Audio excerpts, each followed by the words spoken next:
Injection की बहुत बड़ी खेप माननीय सांसद महोदय के प्रयास से प्राप्त हुई है और ये ज़िले के जो हमारे मरीज हैं और जिनको अति आवश्यकता है उनके लिए पूर्ति कराने में ये हम सक्षम हो पाएंगे।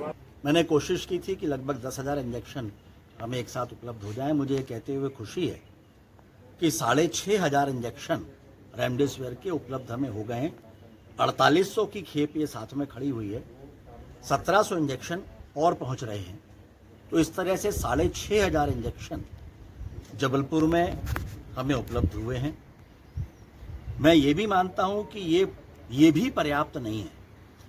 हमारी आवश्यकता आने वाले समय में ज़्यादा होगी, लेकिन लगभग आज जैसे 1700 की पेंडेंसी है, तो ये 1700 इंजेक्शन कम से कम एक साथ जो अस्पतालों की डिमांड है उसके आधार पर प्रशासन जो व्यवस्था बना रहा है उससे अस्पतालों तक पहुंच जाएंगे। इसमें एक बात सबसे महत्वपूर्ण यही है कि रेमडेसिविर इंजेक्शन डॉक्टर्स बार बार ये कह रहे हैं कि सभी को नहीं लगना है। जिनको बहुत आवश्यकता है उनको ये इंजेक्शन लगना ही चाहिए, मिलना ही चाहिए। और इसलिए आज हम सब ने बैठकर, उसमें कलेक्टर महोदय भी हैं, विधायक जी भी हैं और सभी डॉक्टर्स भी हैं, ये कोशिश की है कि कोई रास्ता ऐसा निकले कि जो उपलब्धता है उसमें ज़रूरतमंद लोगों को इंजेक्शन मिले।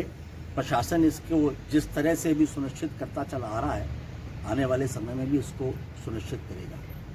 इसके साथ साथ बहुत बड़ी आवश्यकता है ऑक्सीजन की। मैंने अपने स्तर पर बातचीत की थी, भिलाई स्टील प्लांट में बातचीत करके और ऑक्सीजन के 4 टैंकर की व्यवस्था की है, जिसमें से एक टैंकर जबलपुर में हमें उम्मीद है कल जबलपुर में पहुंच जाएगा। कलेक्टर महोदय से वहां उनकी बातचीत भी करा दी है और ये 4 टैंकर जबलपुर के लिए जो किसी भी तरह का कोटा है ये उससे हटकर होगा।